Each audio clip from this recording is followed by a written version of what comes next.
Em 5 de julho, a Igreja celebra Santa Godoleva, que entrou para a glória em 1070.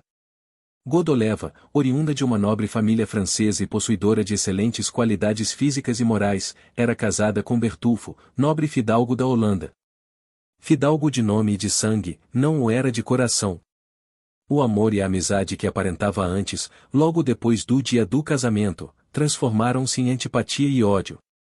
Nesse ódio, via-se secundado pela mãe, que tudo fazia para amargurar o coração da jovem nora, a ponto de expulsá-la de casa. Tendo todo o apoio do filho, aconselhou-lhe que desse a Godoleva uma moradia própria, separada, obrigando-a a viver inteiramente afastada do marido e da família dele. Godoleva, educada na escola de Cristo, embora sofresse profundamente com um tratamento tão injusto e ímpio, levou a cruz com resignação, oferecendo os sofrimentos pela conversão daqueles que a maltratavam. A maldade do marido, inspirada diabolicamente pela mãe, chegou ao ponto de tentar contra a vida da esposa. Esta conseguiu livrar-se das mãos assassinas de Bertulfo e voltou para a casa paterna. Os pais assustaram-se com a chegada inesperada da filha, mas o pasmo transformou-se em indignação quando souberam os motivos que determinaram a fuga de Godoleva.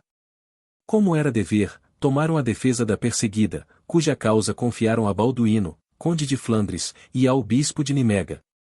Bertulfo foi obrigado a receber a mulher e prometeu, sob juramento, tratá-la com toda a dignidade. Tendo essas garantias, os pais de Godoleva consentiram que a filha voltasse para a casa do marido. Bertulfo, porém, não cumpriu a palavra. Recomeçou os maus tratos, e não satisfeito com isso, concebeu o plano sinistro de livrar-se da esposa de qualquer forma. Godoleva, entretanto, resolvera não abandonar o marido, ainda que lhe custasse a vida. Não se iludiu quanto às intenções dele e da sogra e preparou-se para a morte. Tomada a resolução de fazer desaparecer a mulher, Bertulfo tratou 2 empregados, que se incumbiram da execução da ordem criminosa. Bertulfo, para dissipar qualquer suspeita que contra ele pudesse surgir, aparentou a necessidade urgente de uma viagem a Bruxelas e despediu-se de Godoleva com fingida amizade. Godoleva, porém, não confiou nas palavras mentirosas do marido e continuou a encomendar a alma a Deus. Mal Bertulfo tinha partido, quando os assassinos contratados, por volta da meia-noite, penetraram nos aposentos de Godoleva e a estrangularam. O crime não foi descoberto, acreditando todos que Godoleva tivesse morrido naturalmente, em consequência dos sofrimentos morais por que passará. Bertulfo, porém, mais tarde, atormentado pelos remorsos de consciência, tirou o véu do mistério e confessou publicamente a culpa, entrando em uma ordem de rigorosa penitência. O túmulo de Godoleva foi glorificado por muitos milagres, que Deus se dignou fazer por intercessão de sua santa serva. Reflexões. Não são raros os casos em que entre cônjuges não reina a harmonia que deveria haver. Que assim é, tem explicação muitas vezes nos pecados cometidos antes do casamento.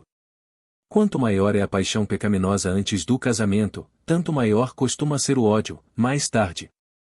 O arcanjo São Rafael disse bem claramente ao jovem Tobias que o demônio tem poder sobre aqueles que iniciam com pecados o matrimônio. Tobias 6. Se o demônio tem poder sobre jovens casais, incitando-os a pecados contra a pureza, difícil não lhe pode ser semear mais tarde entre eles o germe do ódio e da discórdia. Deus reserva bênçãos especiais à família em que reina a paz. A paz, a concórdia, faz bem ao corpo e à alma, e é um meio excelente de evitar muitos pecados. Onde não existe esta paz, o matrimônio é antes um prelúdio do inferno do que um antegozo do céu. Aos maridos, São Paulo manda que tenham amor às esposas, como Cristo ama a Igreja. O amor de Cristo à Igreja é constante e firme. Assim deve ser constante e inalterável o amor que liga as pessoas casadas. Fizeram mal os pais de Godoleva terem dado a filha em casamento a um jovem que se distinguia apenas pela descendência e posição, sem possuir, entretanto, as virtudes que devem adornar o coração de um jovem católico. Godoleva, por sua vez, procedeu imprudentemente, dando o consentimento, sem conhecer suficientemente o futuro esposo. Se há hoje tantos casamentos infelizes, é porque pais e filhos, em vez de se orientarem pelos ditames da fé e da prudência cristã, só atendem, pelo contrário, a interesses materiais, como fortuna, posição, parentesco, beleza, etc. As consequências são as que observamos todos os dias: desunião entre os esposos, desinteligências contínuas, frieza, aborrecimento, ódio. Os filhos são muitas vezes as vítimas desse triste estado de coisas. O matrimônio é indissolúvel. Só a morte dissolve os laços. Por mais infeliz que seja a união que dois indivíduos acharam no matrimônio, não há poder na terra que a possa romper. Essa é a doutrina da Igreja Católica, contrária às ideias que a impiedade moderna se empenha em propagar, sobre o amor livre, o divórcio, etc. Santos do Martirológio Romano, cuja memória é celebrada hoje. Em Cremona, a memória de Santo Antônio Maria Zacaria, fundador dos Clérigos Regulares de São Paulo, dos Barnabitas e das Religiosas ou Angélicas ou de São Paulo. Por sua iniciativa, foi introduzida na Igreja a prática da adoração das 40 horas. 1539. Na Síria, o martírio de São Domício na perseguição de Juliano Apóstata. Preso dentro de uma gruta, lá morreu de fome. Na Líbia, a mártir Cirila. Intimada a adorar as divindades, opôs-se.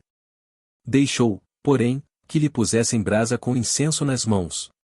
Após esta e outras torturas, deu a vida por seu divino esposo no ano 300. Santa Godoleva, rogai por nós.